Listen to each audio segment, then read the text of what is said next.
Welcome to my YouTube channel. In this video, we will discuss about the period of restoration 1660 to 1700. इससे previous वाली video के अंदर हमने पुरितियन movement के बारे में बहुत डिटेल में पढ़ा था। अगर किसी ने वो वीडियो नहीं देखी है तो प्लीज़ पहले वो वाली वीडियो जाके देख लेना, फिर आपको ये वाला टॉपिक बहुत अच्छे से समझ में आएगा। ठीक है, वो वीडियो आपको प्लेलिस्ट के अंदर मिल जाएगी। ठीक है, सो स्टार्ट करते हैं। इससे पहले वाली वीडियो के अंदर हमने पढ़ा था पुरितियन मूवमेंट चला, जिसमें बहुत सारे लोग जो इस मूवमेंट के अंदर पार्टिसिपेट करते हैं वो चाहते हैं कि जो कैथोलिक चर्च है उसके अंदर बहुत सारे रिफॉर्म्स, तो क्वीन एलिजाबेथ फर्स्ट उसके बाद जो भी किंग्स आते हैं वो उनकी बातों को मना कर देते हैं मानने से कि इस तरीके के चेंजेस नहीं लाए जाएंगे। सो इस वजह से क्या होता है, ये पुरितियन मूवमेंट चला। जब पुरितियंस की पावर इंक्रीज़ होती है तो वो पुरितियन डोमिनेटेड रिपब्लिक बनाते हैं। मींस वहाँ पे एक टाइम के लिए जो पुरितियन लोग हैं वो एकदम से रूल कर रहे थे, उनके अकॉर्डिंग ही सारी चीज़ें होने लग गई थी। बाद में फिर से मोनार्की को रिस्टोर किया गया।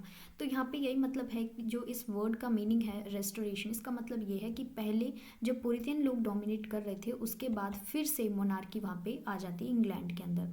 क्योंकि जब क्वीन एलिजाबेथ फर्स्ट का टाइम पीरियड चल रहा था उस टाइम पे बहुत सारी लिटरेचर लिखी गई थी। उसके बाद जब पुरितियन मूवमेंट चलता है तो उसमें अलग टाइप की लिटरेचर लिखी जाने लगी। ठीक है, एंड उसके अंदर हमने बहुत सारे राइटर्स के बारे में भी डिस्कस किया है। सो मीन्स पहले मोनार्की थी क्वीन एलिजाबेथ के टाइम पे, एंड उसके बाद बहुत सारे, एक सेकेंड एम क्यों लिखा है मैंने, हाँ, क्वीन एलिजाबेथ के टाइम पे मोनार्की थी। ठीक है, क्योंकि वो क्वीन है वहाँ पे रूल कर रही थी।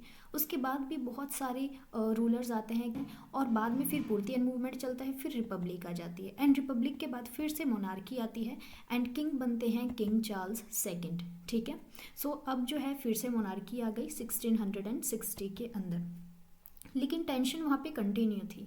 देखो, जो एंग्लिकन्स थे उनको ज़्यादा सपोर्ट मिल रहा था किंग चार्ल्स सेकंड से। ठीक है, सो इनकी पावर बढ़ गई। ये चाहते थे कि बाकी लोग भी मीन्स जो कैथोलिक्स हैं या नॉन कॉन्फॉर्मिस्ट के अंदर हम पुरितियंस को ही मानते हैं, क्योंकि जब पुरितियन मूवमेंट ख़त्म होता है मतलब कि किंग चार्ल्स सेकंड जब किंग बनते हैं तो ऐसा नहीं था कि जो जितने भी पुरितियन लोग हैं या उनके आइडियाज़ हैं वो एकदम वैनिश हो गए। तो ऐसा तो नहीं हुआ था, अभी भी उनके कुछ आइडियाज़ प्रिवेल कर रहे थे। बहुत सारे लोग अभी भी उस मूवमेंट को सपोर्ट कर रहे थे। ठीक है, सो एंग्लिकन्स चाहते थे कि जैसी ये सारी चीज़ें चाहते हैं वैसे ही बाकी लोग भी फॉलो करें। कैथोलिक्स चाहते थे कि हमारे आइडिया स्प्रेड हों, जो भी चर्च के अंदर कैथोलिक प्रैक्टिसेस होती थी तो ये चाहते थे कि उनके अकॉर्डिंग हो। और वहीं पर नॉन कॉन्फॉर्मिस्ट चाहते थे कि ये कैथोलिक्स भी नहीं होने चाहिए, एंग्लिकन्स भी नहीं होने चाहिए।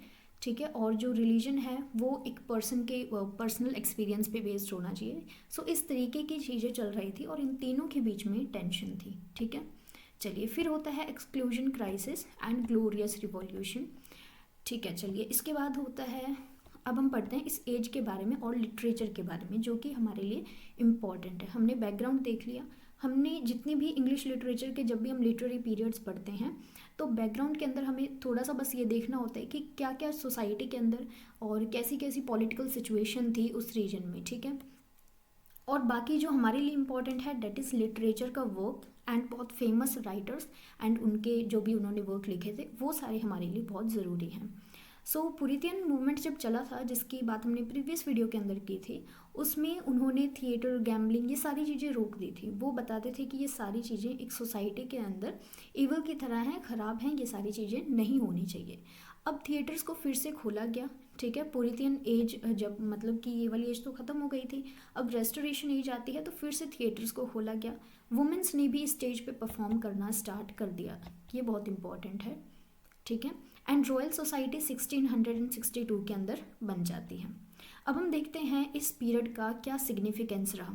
देखो, अब यहाँ पे थिएटर्स खुल गए, इसके अलावा नई ड्रामेटिक फॉर्म्स आती हैं। ठीक है, मीन्स जो अब ड्रामाज लिखे गए उनके अंदर बहुत सारे नए एलिमेंट्स आते हैं, अलग अलग थीम्स के ऊपर लिखे गए, वो हम आगे डिस्कस करेंगे डिटेल में ड्रामास के बारे में। इसीलिए इस पीरियड को golden age of English drama भी बोला जाता है। ठीक है, and golden age of English literature queen Elizabeth के टाइम की थी, जो कि हमने प्रीवियस वीडियो के अंदर डिस्कस किया है। एंड इसके अलावा इस पीरियड के अंदर लिटरेरी क्रिटिसिज्म का भी डेवलपमेंट होता है। लिटरेरी क्रिटिसिज्म का मतलब होता है कि जैसे किसी राइटर ने एक वर्क लिखा है, ठीक है, उनके वर्क को बहुत सारे लोग क्रिटिसाइज करते हैं। मीन्स क्रिटिसिज्म का मतलब है उस वर्क की आलोचना करना, ठीक है। सो इसका डेवलपमेंट भी इसी पीरियड के अंदर होता है। उसके बाद बहुत सारी वुमेन राइटर्स आती हैं, ठीक है। वुमेन्स ने स्टेज पे भी परफॉर्म करना स्टार्ट कर दिया था एंड बहुत सारी वुमेन राइटर्स ने भी अपने वर्क लिखे हैं, वो हम वीडियो के अंदर लास्ट में डिस्कस करेंगे। अब हम बात करते हैं जो इस टाइम के अंदर लिटरेचर लिखी गई वो किन थीम्स के ऊपर लिखी गई।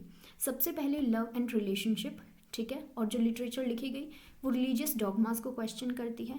Personal expression, pleasure and rational thought के ऊपर एम्फेसाइज किया गया एंड पॉलिटिक्स एंड पावर के ऊपर वर्क लिखे गए थे, ठीक है।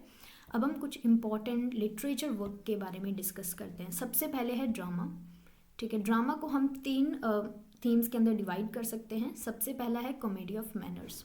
इसमें जो प्लेज लिखे जाते थे उसके अंदर अपर क्लास के मॉरल्स और मैनर्स को सटायराइज किया जाता था। थीम्स जो होती थी वो मैरिज और सोशल हिपोक्रेसी से रिलेटेड होती थी। और 2 ड्रामास के नाम आपको याद रखने हैं, the country wife and the way of the world, ठीक है। ये 2 इंपॉर्टेंट कॉमेडी ऑफ मैनर्स वाली थीम के ऊपर ड्रामास लिखे गए थे। नेक्स्ट जो थीम है that is heroic drama.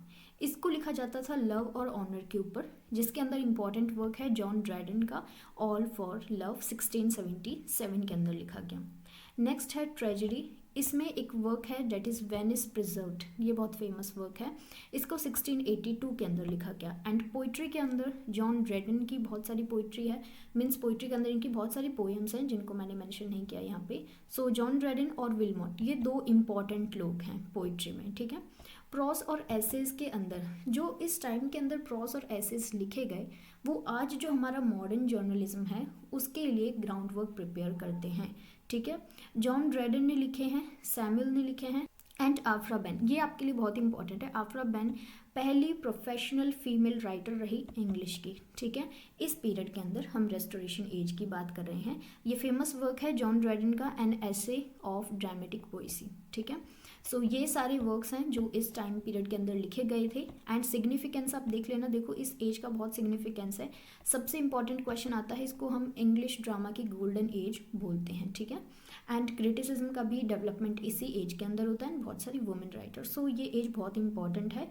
पुरितियन movement के बाद या फिर पुरितियन के जो पीरियड था, जो उनका मूवमेंट चला था, उसके बाद ये रेस्टोरेशन एज आती है जिसमें पुरितियन की जो डोमिनेंस है वो ख़त्म हो जाती है एंड फिर से मोनार्की उस रीजन के अंदर प्रिवेल होती है, ठीक है। सो ये सारी जो हैं ये थीम्स हैं जिनके ऊपर लिटरेचर लिखा गया था। सो चार्ल्स सेकंड किंग थे।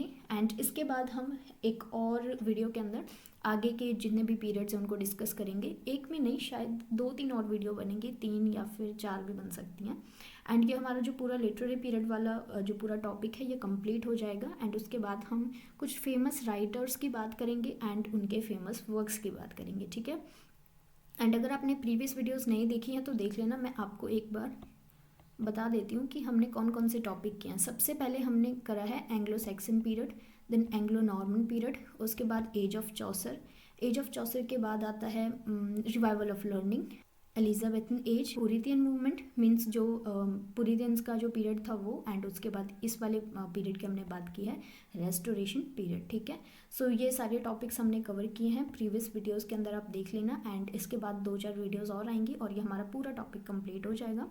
एंड अगर आप इंग्लिश लिटरेचर के स्टूडेंट हो एंड अगर आपके पास geography, political science, history subject है आपके कॉलेज के अंदर, तो आप इस चैनल को सब्सक्राइब कर लेना, क्योंकि यहाँ पे बहुत सारी वीडियोस आपके जो भी सिलेबस है उसके रिलेटेड मिलेंगे आपको। एंड चैनल को सब्सक्राइब कर लेना for more videos. Thank you so much, have a good day.